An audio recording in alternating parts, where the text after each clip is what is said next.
There are wolves who announce their power with fanfare and fury, marking their territory with displays of dominance that echo through stone halls and leave lesser creatures trembling in their wake.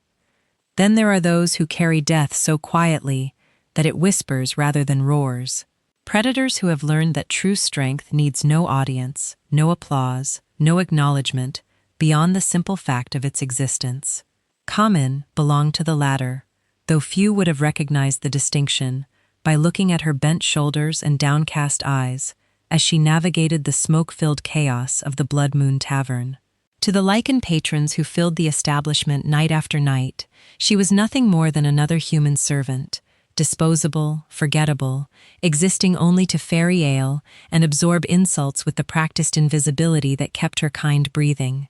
She had perfected this performance over 3 years of careful survival, learning to move through crowds of drunken warriors like mist through morning air, never quite present enough to invite attention, never quite absent enough to be accused of laziness. Her sleeves stayed long to hide the map of scars that told stories she could never speak aloud. Her voice stayed soft, to avoid triggering the volatile tempers that turned tavern brawls into bloodbaths, and her eyes stayed lowered, to prevent anyone from seeing the depths they contained. For in those depths lived memories of another life, one where she had been called by a different name, where her hands had held weapons instead of serving trays, where her silence had been tactical choice rather than survival necessity. The woman who could disable 3 armed men before they could draw breath to scream still existed beneath the servant's carefully constructed facade.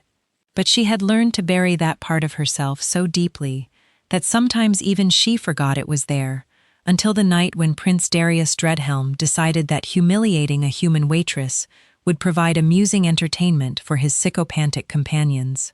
And Ka's carefully maintained mask cracked just enough to let something far more dangerous slip through.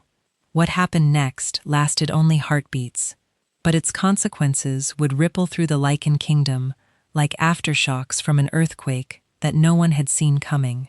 For in those brief moments, when instinct overrode caution and training superseded fear, the quiet servant revealed herself to be something that should not have existed, a weapon forged in wars that officially never happened, shaped by teachers who were supposed to be dead, carrying knowledge that certain powerful wolves had killed to suppress. From his vantage point in the tavern's upper gallery, Lichen King Varos Dreadhelm watched his son's casual cruelty transform into a masterclass in combat efficiency, and in the space between one heartbeat and the next, everything he thought he knew about the harmless human girl serving drinks in his kingdom's most notorious tavern crumbled into ash. This is the story of how the deadliest predator in any room is often the one who has learned to hide in plain sight, and how sometimes the most dangerous moment in a warrior's life comes not when they reveal their strength, but when they choose to show mercy to those who mistake kindness for weakness. It is a tale of buried identities and surfacing truths, of the thin line between servant and soldier, and of the moment when 3 years of careful invisibility shattered like glass against the simple act of standing up when the world expected her to stay down. Before we begin, remember to subscribe to our channel and turn on notifications. Every day, a new story awaits you. Now, let us begin. The Blood Moon Tavern riot of sweat, ale, and the particular mixture of leather and steel that clung to lichen warriors like a second skin. Smoke from countless pipes and the great hearth created a perpetual haze that softened edges and muffled sounds, turning the cavernous space into something between den and battlefield. Tonight, like most nights, it was packed to capacity with off-duty soldiers, minor nobles, and the sort of wolves who measured their worth in scars and territory conquered. Kyamin moved through the chaos like a ghost given temporary form. Her wooden tray balanced with the unconscious grace of someone who had learned to navigate hostile territory without drawing predatory attention. 3 tankers of ale, 2 meat pies, still steaming from the kitchen, and a bowl of the thick stew that passed for sustenance in establishments where humans were considered fortunate to receive scraps. "Table 7, she murmured to herself. A habit developed during her first terrifying weeks when the names and faces of violent customers blurred together into an endless parade of potential threats. Lord Marcus and his hunting party, the one who grabbed Sarah last month. She had learned to catalog the dangerous ones, not just their faces, but their patterns, their triggers, their particular brands of cruelty. Lord Marcus favored humiliation over violence, preferring to make servants squirm with verbal torment rather than physical abuse. It made him slightly more predictable than some, though no less vile. The table sat near one of the tavern's massive stone pillars, giving its occupants a clear view of the establishment's main floor, while offering some privacy for conversations that often involved activities the crown officially discouraged. 5 lycans in hunting leathers, their voices carrying the particular arrogance that came from noble blood and territorial authority. "Your orders, my lords," Ka said quietly, placing each item with practiced precision while keeping her eyes fixed on the scarred wooden table. "About time," Lord Marcus growled, though his tone held more ritual complaint than genuine anger. "Thought you'd gotten lost on the way from the kitchen, girl." "My apologies for the delay, my lord. The kitchen was— Did I ask for explanations?" Marcus's voice sharpened with the quick temper that made him dangerous, despite his preference for psychological torture. "Servants speak when spoken to, not to make excuses for their incompetence." "Yes, my lord." Kaya stepped back, the precisely measured distance that indicated respectful availability without presumptuous hovering. "Will there be anything else?" One of Marcus's companions, a younger lycan with the soft features that spoke of a life unacquainted with real hardship, leaned forward with the predatory interest of someone seeking entertainment. "You know, Marcus, I've always wondered, do human servants actually feel shame, or do they simply mimic the emotion because they know it's expected?" The question was clearly meant to provoke some form of reaction that could then be used as justification for further torment. Ka had heard variations of it dozens of times from wolves who viewed humans as curious specimens worthy of study only as objects of amusement. "An interesting philosophical question, Lord Garrett," Marcus replied with false thoughtfulness. "Perhaps we should conduct an experiment." Ka's muscles tensed imperceptibly as she recognized the shift in tone that preceded deliberate humiliation. This was how it started. Casual conversation that transformed into sport at human expense. But the victim expected to endure whatever followed for the entertainment of their betters. "Drop the tray," Marcus commanded suddenly. Kaya blinked, certain she had misheard. "My lord, the tray. Drop it. Let's see how human shame manifests when their incompetence is on display." The order made no sense beyond its function as arbitrary cruelty, designed to create a mess that would then become grounds for further punishment. Ka had seen this particular game played with other servants, forced clumsiness followed by anger at the resulting damage, creating a cycle of humiliation that could continue until the perpetrators grew bored or found other amusement. I don't understand, my lord. It's a simple command, girl. Release your grip and let the tray fall. Unless you're suggesting that a human servant knows better than like nobility what should be done. The challenge was carefully constructed to leave no acceptable response. Comply, and she would be punished for the mess and waste. Refuse, and she would be punished for disobedience to direct orders from a titled lord. Either way, Lord Marcus and his companions would have their entertainment. Ka had endured worse games than this during her 3 years of invisible servitude. She had cleaned floors with her own blood, accepted blame for damages she hadn't caused, and smiled gratefully for the privilege of being allowed to continue existing in spaces where her kind were barely tolerated. She was preparing to drop the tray and accept whatever consequences followed when a new voice cut through the tavern's ambient noise like a blade through silk. Well, what have we here?" Every conversation at nearby tables immediately stopped. Kaya felt her blood turn to ice as she recognized the voice that belonged to Prince Darius Dreadhelm, heir to the Lycan throne, and the most dangerous predator in a kingdom built on predation. Darius approached their table with the loose-limbed confidence of someone who had never faced a threat he couldn't either buy, intimidate, or kill. At 26, he possessed all the physical advantages of royal Lycan bloodline: height, strength, speed, and healing that made ordinary weapons little more than temporary inconveniences. But it was his complete lack of restraint that made him truly terrifying. Prince Darius. Lord Marcus rose quickly, his earlier arrogance immediately replaced by the careful deference required when addressing royalty. An unexpected pleasure, Your Highness. Sit, Marcus. I'm not here for formal courtesies. Darius's golden eyes fixed on Ka with the focused intensity of a predator that had found something interesting to pursue. I'm here because I heard something amusing about conducting experiments on human servants. Ka kept her gaze fixed on the floor, every instinct screaming warnings about the change in atmosphere that Darius's presence had brought. The prince's reputation for casual violence was well known throughout the kingdom, his mood swings legendary among those who served in the royal household. Your Highness, Marcus said carefully, we were merely discussing philosophical questions about human nature. Philosophical questions. Darius laughed, the sound carrying no warmth whatsoever. How wonderfully academic. Tell me, Marcus, what conclusions have you reached about human nature? Well, Your Highness, we were observing that humans seem to mimic emotional responses rather than experiencing genuine, boring. Darius waved dismissively. Too much talking, not enough practical demonstration. If you want to understand human nature, you need to observe it under pressure. He turned his full attention to Ka, his golden eyes taking in every detail of her appearance with the thoroughness of someone evaluating a potential purchase. You, servant, what's your name? Ka, Your Highness, she replied quietly, her voice steady, despite the fear coursing through her system. Kaya, Darius repeated her name as if testing its sound. Tell me, Kaya, do you consider yourself fortunate to serve in an establishment frequented by like nobility? The question was a trap, every possible answer carrying potential for punishment. Express gratitude and risk seeming presumptuous.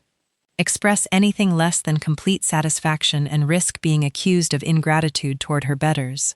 I am grateful for the opportunity to serve, Your Highness, Kaya said finally, choosing the response most likely to be considered appropriately humble.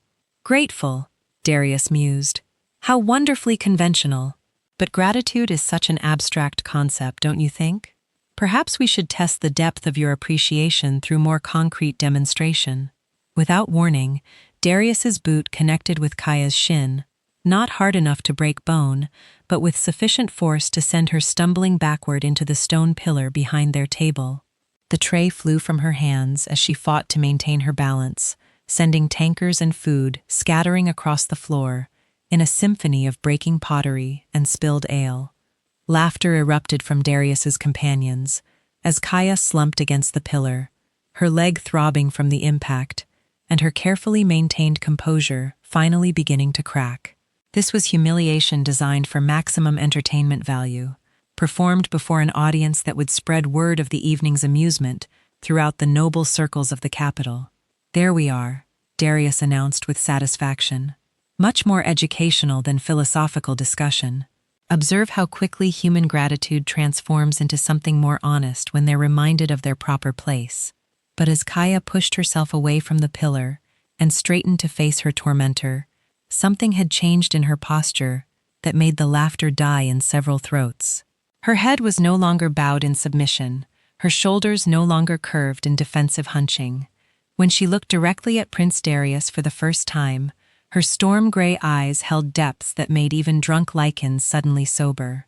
Your Highness, Kaya said quietly, her voice carrying a quality that none of them had heard before. Not servility or fear, but the controlled calm of someone who had made a decision that could not be unmade. Was that supposed to hurt? The question hung in the air like a challenge thrown down in a throne room, and Darius's expression shifted from amused superiority to something far more dangerous. Excuse me, he said slowly, his voice dropping to the register that usually preceded violence. Kaya smiled then, not the forced expression of a servant trying to plate an angry master, but something altogether more predatory. I asked if that was supposed to hurt Your Highness, because if it was, I think we need to have a conversation about expectations versus reality. The tavern's main floor had gone completely quiet now, conversations stopping as word spread that something unusual was happening near the pillar. Even the serving staff had paused in their duties to watch what appeared to be a human servant, openly defying royal authority. Darius stared at Ka for several heartbeats, his expression cycling through disbelief, outrage, and something that might have been anticipation. He was accustomed to immediate submission from humans, to graveling apologies and desperate attempts to avoid further punishment. Open defiance was something he encountered only from fellow Lycans, and even then rarely. "I think," he said finally, his voice carrying the particular calm that preceded extreme violence, "that you've forgotten your place, servant. Perhaps another reminder is in order." This time, his kick was aimed higher and delivered with the full strength that royal Lycan blood provided. It should have doubled Ka over, should have sent her crashing into the wall with potentially serious injuries. Instead, she moved. The movement was so fast, so precise, that most of the watching crowd missed the actual mechanics of what happened. One moment, Prince Darius was launching a kick that could have shattered ribs. The next, he was face down on the tavern floor, with his arm twisted behind his back, at an angle that suggested dislocated joints, and Kaya was kneeling beside him, with one hand positioned at the base of his skull. "Here's the thing about expectations," Kaya said conversationally, as if she were discussing the weather rather than restraining the heir to the Lycan throne. "I spent 3 years learning yours. You expect humans to cower and apologize and beg for mercy when you decide to use us for entertainment. You expect us to be helpless, harmless, forgettable." She applied slightly more pressure, and Darius's struggles immediately ceased as pain flooded through his nervous system. "But sometimes, Your Highness, expectations can be dangerous things, because when you expect helplessness, you don't prepare for competence. When you expect cowering, you don't guard against someone who was trained to kill before she learned to walk." The silence in the tavern was absolute now, the kind of quiet that followed earthquakes or lightning strikes, events so far outside normal experience that minds struggled to process what they had witnessed. A human servant had not only defied royal authority, but had disabled a Lycan prince with effortless precision, and she was speaking to him as if she were the one with power in this situation.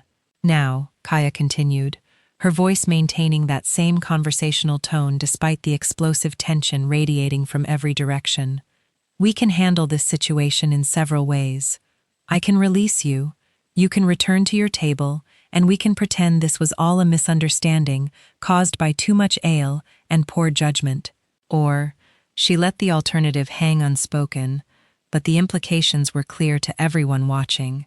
Prince Darius was completely helpless in his current position, and the woman restraining him possessed skills that no human servant should have been able to acquire. From the tavern's upper gallery, where private booths provided vantage points for the wealthiest patrons to observe without being observed, Lycan King Varos Dreadhelm set down his wineglass with hands that remained perfectly steady, despite the chaos unfolding below. He had come to the Blood Moon Tavern tonight to conduct unofficial business with merchants who preferred to avoid palace scrutiny, not to witness his heir being systematically humiliated by a human waitress. But as he watched Kaya's precise movements, noted the professional economy of her restraint technique, and recognized the particular way she held herself that spoke of military training, Barkos felt puzzle pieces clicking into place that created a picture he had never expected to see. The scars she hid beneath long sleeves, the way she moved through crowds without quite touching anyone, the unconscious habits of someone accustomed to assessing threats and escape roads. And now the combat skills that should not have existed in a human servant working in a Lycan tavern. Kamin was not what she appeared to be. The question was whether her true identity made her an asset to be acquired or a threat to be eliminated. As if sensing the weight of royal attention, Ka looked up toward the gallery where shadows concealed the king's presence. For just a moment, her eyes met his across the distance, and Varos saw recognition there, not of his face, which she had never seen, but of the authority he represented. She knew she had been seen. She knew that her carefully maintained invisibility had been shattered beyond repair. and she knew that whatever happened next would determine whether she lived to see another dawn.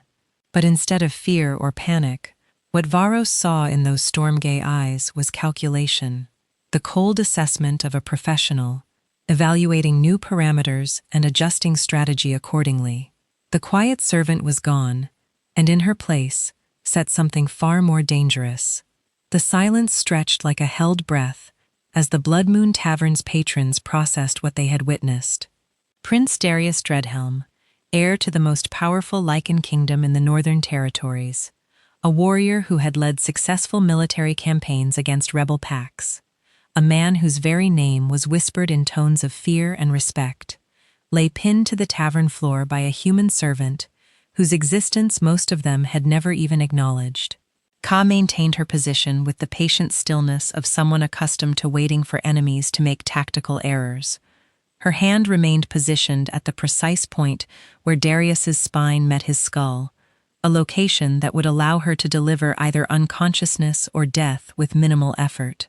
Her other arm controlled his wrist and shoulder joint, keeping him immobilized without requiring significant strength, a textbook restraint that spoke of training far beyond anything available to civilian populations. Let him go.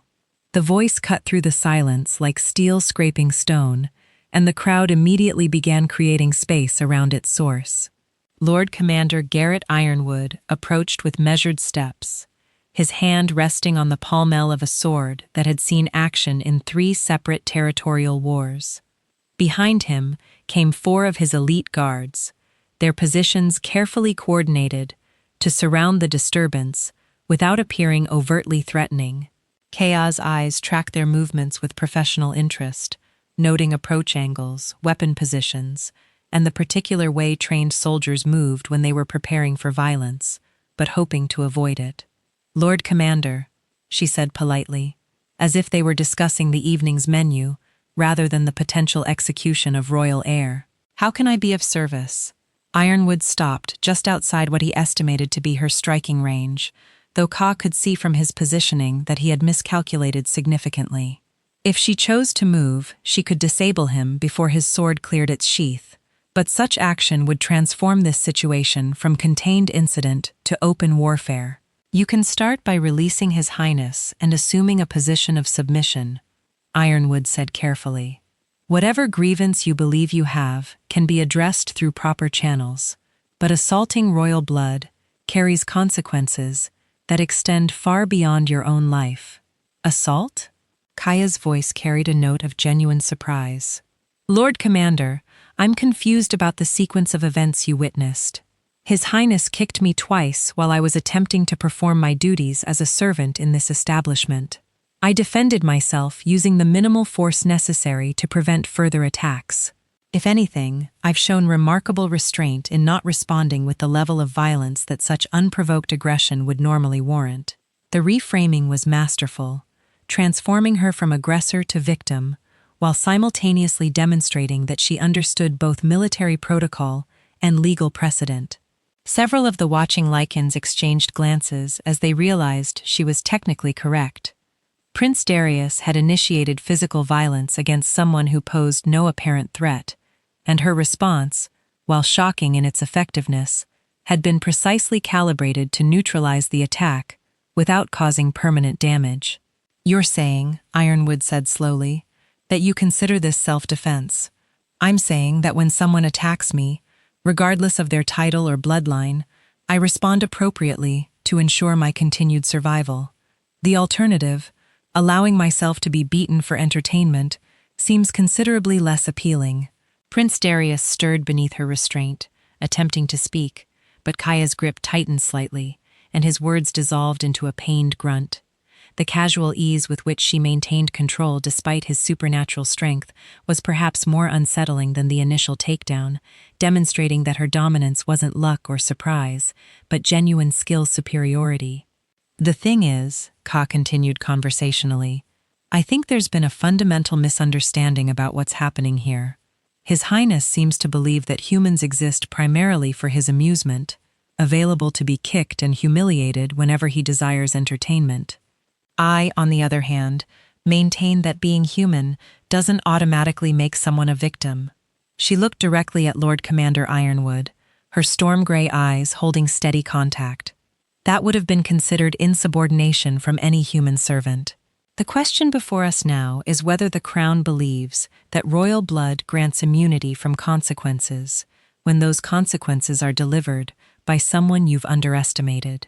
From his concealed position in the upper gallery, King Varos Dreadhelm watched the exchange with growing fascination.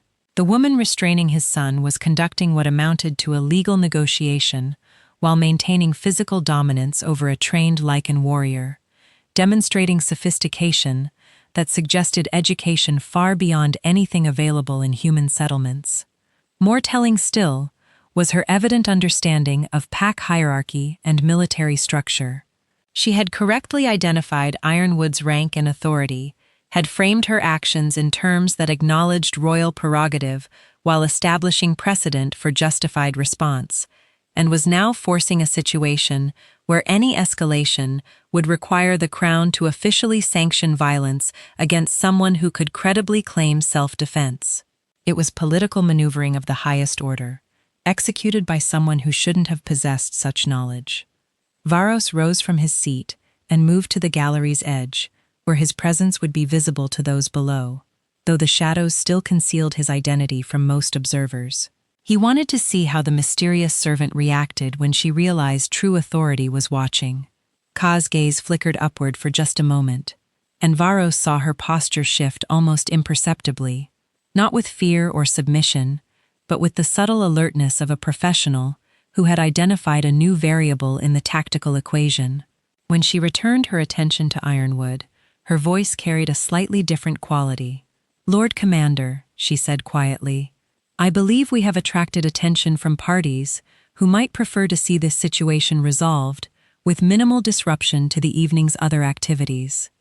It was a delicate reference to the fact that many of the tavern's upper-level patrons conducted business that wouldn't benefit from close royal scrutiny, and that prolonged disturbances might force investigations that would prove inconvenient for multiple parties. Ironwood's expression suggested he was beginning to understand that the woman before him was far more complicated than she appeared. "What do you propose?" "I release His Highness unharmed. He returns to his companions with an entertaining story about human unpredictability, and everyone continues with their evening, as if this were merely an amusing interlude, rather than a formal incident requiring official documentation." Ka's tone remained level, but her meaning was clear. She was offering everyone involved a face-saving exit from a situation that could escalate beyond anyone's ability to control. And if His Highness chooses to pursue the matter further, or then I suppose we discover whether the Crown considers the precedent of royal immunity from consequences to be more important than the principle that actions carry results regardless of who performs them. Ka's smile was pleasant and absolutely terrifying. "I'm curious about the answer myself." Darius attempted to speak again, his voice muffled by his position, but clearly carrying outrage at the negotiations being conducted over his prone form. Ka's hand moved slightly, and whatever he had been trying to say dissolved into silence. "His Highness appears to have an opinion about these proceedings," she observed mildly. "Perhaps we should hear his perspective before reaching any agreements." The offer was simultaneously respectful of royal prerogative and deeply insulting, since it suggested that Darius's input was being solicited rather than demanded, and that his current position was somehow voluntary rather than the result of being systematically overpowered. Lord Commander Ironwood looked from the restrained prince to the woman who had somehow gained complete tactical advantage over him, then up toward the gallery, where he could sense important attention focused on the proceedings. Whatever calculations were running through his mind, they were clearly complex.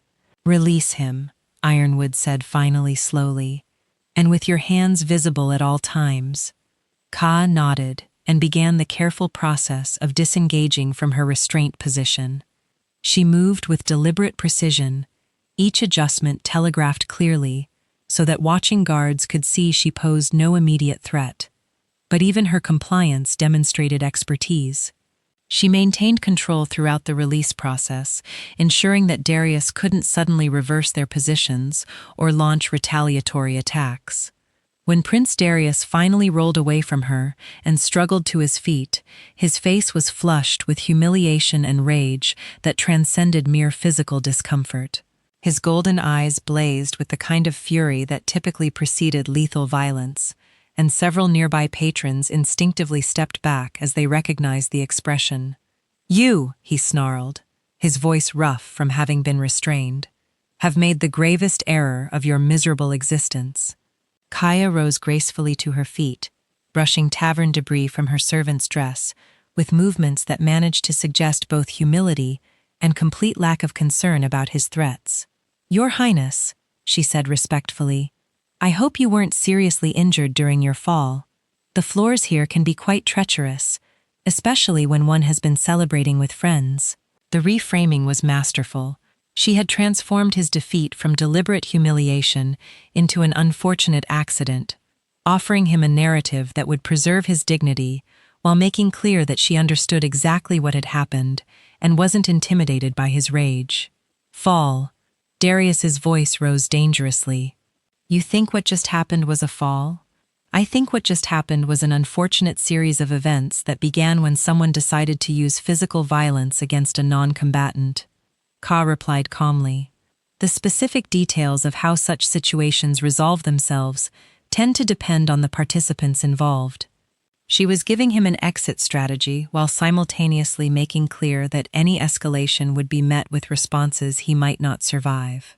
The message was delivered with perfect courtesy and absolutely unmistakable intent. Darius took a step toward her, his hands clenching into fists that could deliver bone-crushing impact. But before he could close the distance between them, a new voice cut through the tension with the authority of absolute power. "That will be sufficient." Every head in the tavern turned toward the speaker, and a collective intake of breath rippled through the crowd as King Varos Dreadhelm emerged from the shadows of the upper gallery. He descended the stairs with measured steps, his presence immediately transforming the atmosphere from dangerous confrontation to royal audience. Varos was not as physically imposing as his son, but authority radiated from him in waves that made even drunk lichens straighten their posture and lower their gazes. At 52, he possessed the kind of power that came not from inherited strength, but from decades of making decisions that shaped kingdoms. And his arrival meant that whatever had been a tavern disturbance was now a matter of royal attention. "Father," Darius began, his voice carrying a mixture of relief and apprehension, "this human attacked me without provocation. I saw what happened." Varos interrupted quietly, his golden eyes, so similar to his son's, but infinitely more controlled, moving between Darius and Ka with calculating precision. "I observed the entire encounter from beginning to resolution." The simple statement carried implications that made several people in the crowd suddenly remember urgent business elsewhere. If the king had witnessed Prince Darius initiating violence against a human servant, then the official narrative of unprovoked attack became considerably more complicated. "Your Majesty," Ka said, dropping into a curtsy that was technically perfect, while somehow managing to suggest that she was choosing to show respect rather than being compelled to do so. "I hope the evening's entertainment hasn't been too disruptive to your other activities." Varos studied her for a long moment, taking in details that his son had missed.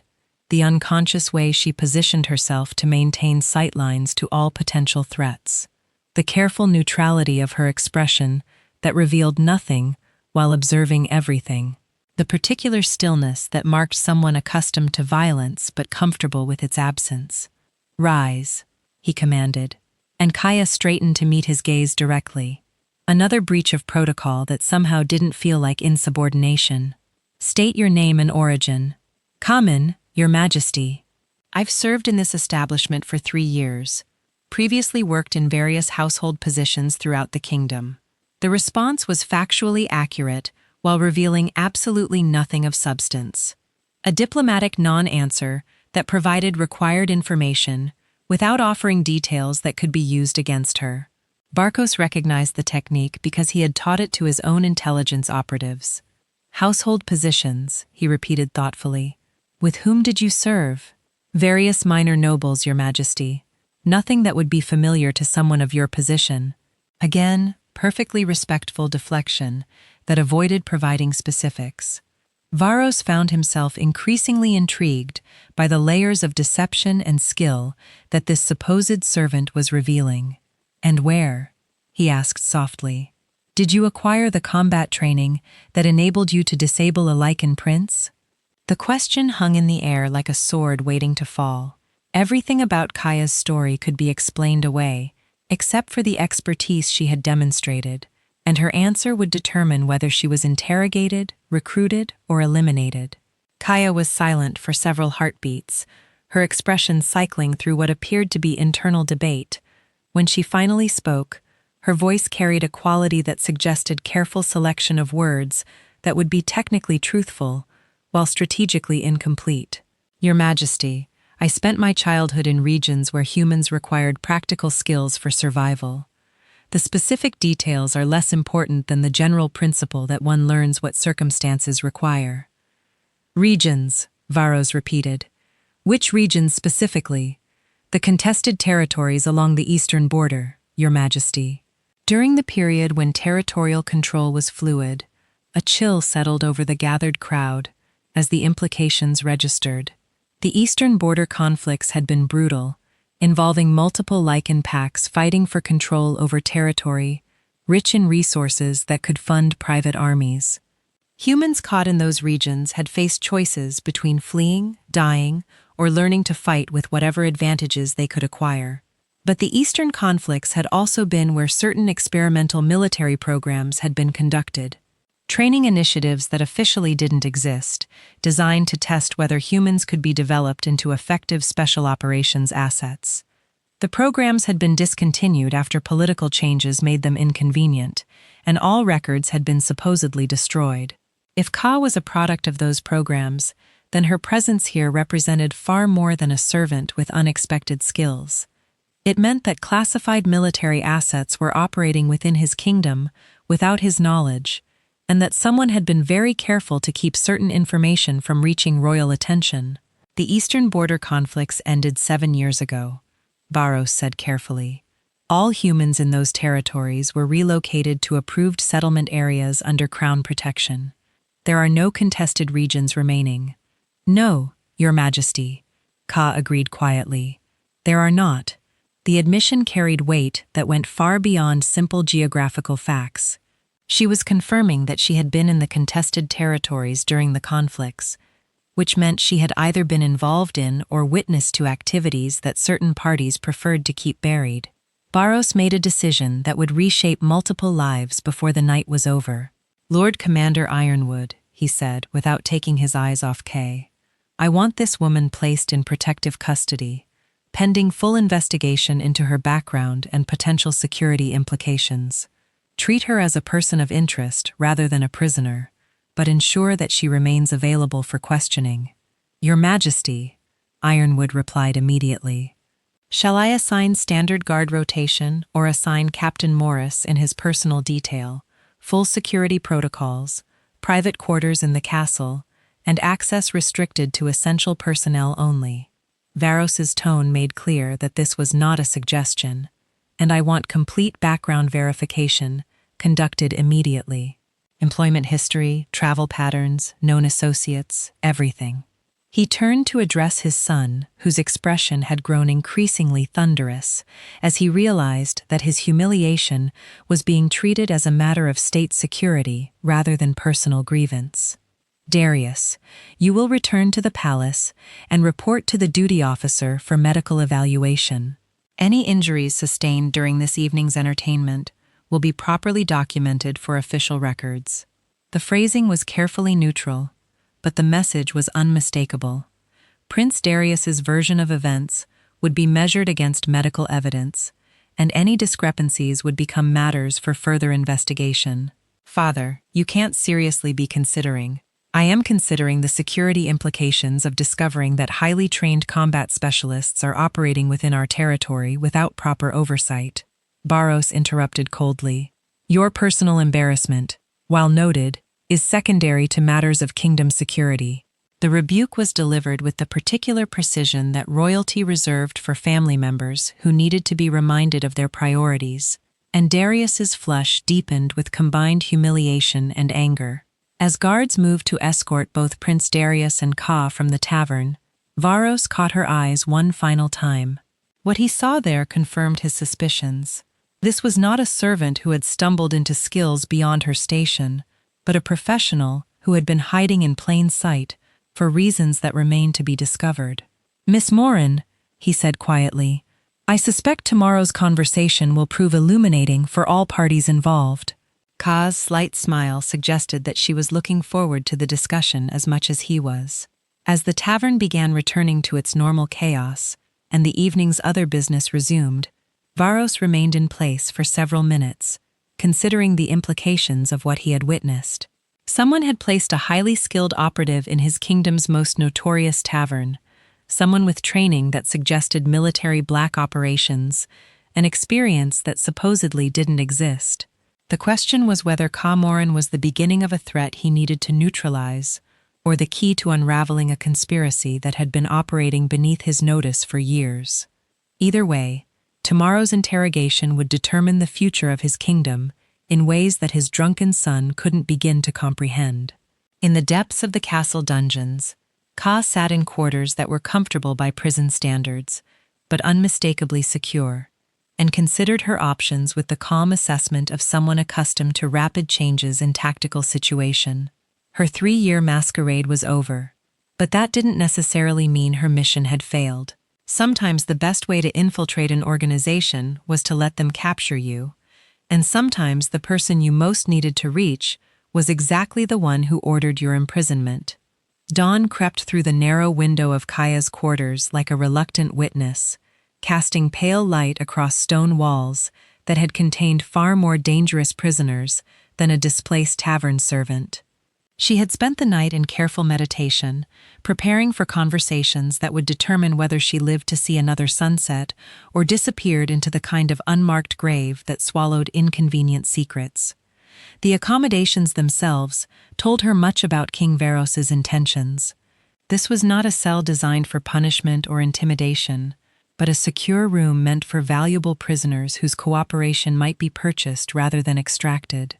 The bed was comfortable, the meals substantial, and the guards polite but alert, all signs that she was being treated as an asset rather than a threat for now. Captain Morris arrived precisely at midday, his bearing suggesting someone who took royal assignments seriously, regardless of their apparent simplicity. Behind him came 2 guards, whose positioning indicated they expected potential resistance while hoping to avoid violence. "Miss Morin," Morris said formally, "His Majesty requests your presence for discussion of matters pertaining to kingdom security. Will you accompany us voluntarily, or do we need to implement additional precautions?" Ka rose from her position near the window, smoothing her servant's dress with movements that emphasized her non-threatening posture while keeping her hands visible. "Of course, Captain. I'm curious to hear what His Majesty has discovered during his investigations."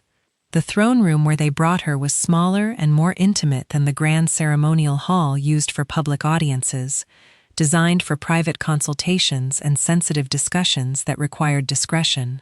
King Varos sat not on his throne, but in a chair beside a table covered with documents, his informal positioning suggesting conversation rather than interrogation.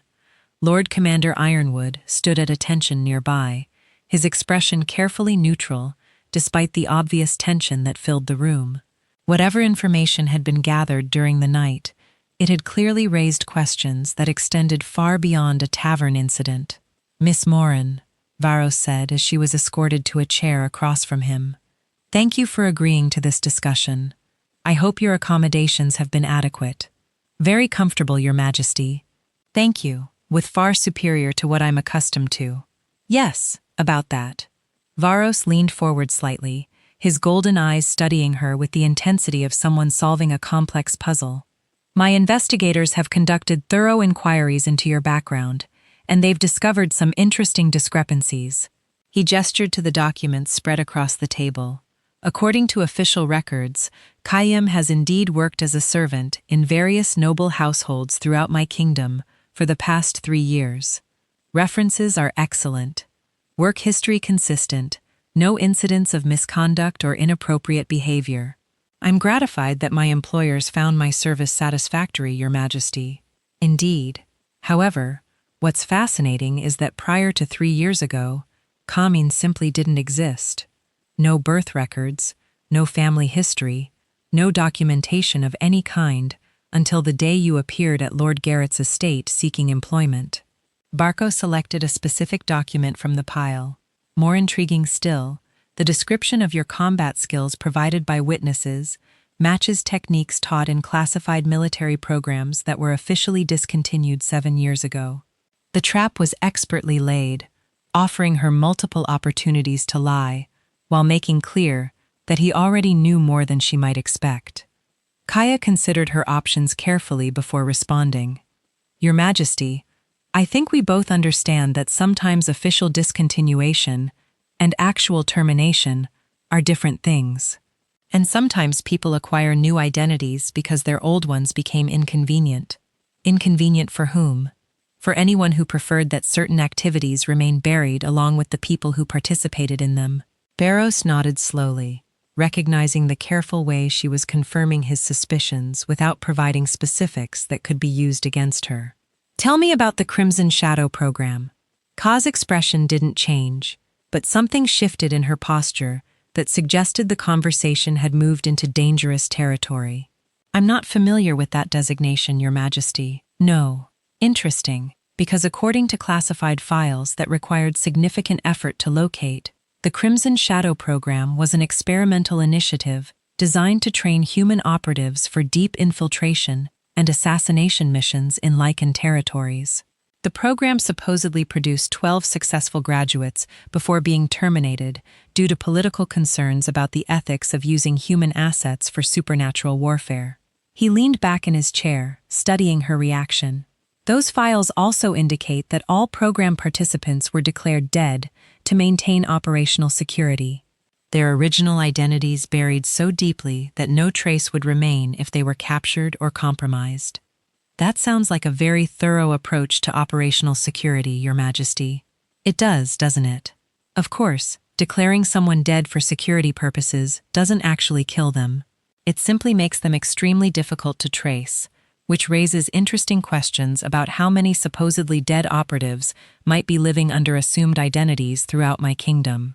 Ka remained silent, recognizing that anything she said now would either confirm his theory or force her to maintain lies that were becoming increasingly untenable.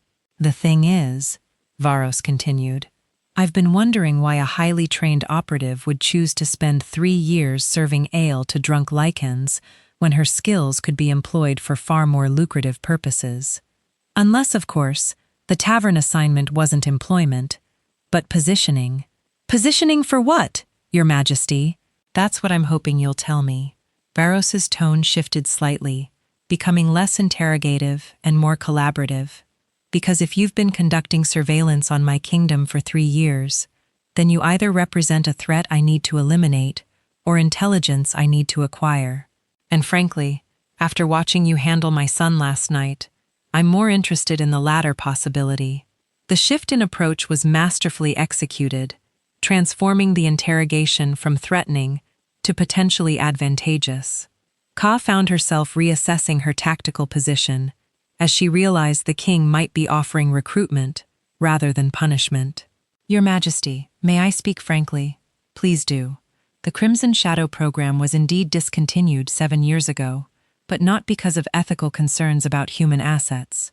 It was terminated because certain political factions within your court discovered that trained human operatives posed potential threats to established power structures. She paused, choosing her next words carefully. The official story claims all operatives were declared dead for security purposes. The reality is that most were actually killed to prevent them from becoming problems for their former handlers. A chill settled over the room as the implications registered. If Ka was telling the truth, then classified military assets had been murdered to cover up political convenience, and her survival suggested either remarkable skill or protection from unexpected sources. "How many survived?" Varos asked quietly. "I don't know, Your Majesty." Operational security meant we never knew each other's identities or assignments, but I would estimate that very few of us escaped the termination orders. "And your mission here? What were you supposed to accomplish during 3 years of tavern service?" Ka was silent for a long moment, her internal debate visible in the way she weighed responses that could either damn or save her. When she finally spoke, her voice carried the weight of someone making a decision that couldn't be reversed. "I wasn't assigned to this kingdom, Your Majesty. I came here because it was the only territory where I might be safe from the people who wanted me dead." She met his gaze directly. "I've been hiding in your taverns and noble houses because no one would think to look for a supposedly dead operative in plain sight among their servants." "Safe from whom?" "Specifically, from the political faction that ordered the program's termination, from military commanders who didn't want their unauthorized experiments exposed, from court officials who profited from arms dealing with the same enemy forces we were trained to infiltrate." The accusation hung in the air like a sword waiting to fall. Ka was suggesting that highly placed members of his own government had been involved in treason severe enough to warrant assassination of their own operatives. "Can you prove these allegations?" "I can provide names, dates, financial records, and operational details that would expose activities your enemies would kill to keep buried." Kaya's voice remained level despite the magnitude of what she was offering. "The question is whether Your Majesty considers such information valuable enough to justify protecting someone who officially doesn't exist." Varos leaned back in his chair, processing implications that extended far beyond a tavern incident involving his son.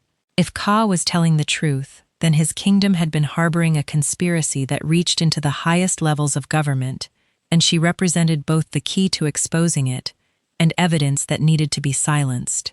"What would you require in exchange for this information?" "Official protection, a new identity that can't be traced back to the program, and assurance that I won't be terminated once I'm no longer useful." "And what guarantee do I have that you're not simply an extremely skilled operative sent to infiltrate my court through an elaborate deception?" Kaya smiled for the first time since the interrogation began. "Your Majesty, if I were conducting a deep infiltration operation, would I have revealed my capabilities by publicly humiliating your heir? Wouldn't it have been more effective to maintain my cover and continue gathering intelligence from a position where no one suspected my true nature?" The logic was unassailable. Exposing herself to save face during a tavern confrontation was exactly the kind of emotional response that trained operatives were conditioned to suppress, which suggested either terrible tradecraft or genuine provocation beyond professional tolerance. "Show me," Varos said suddenly.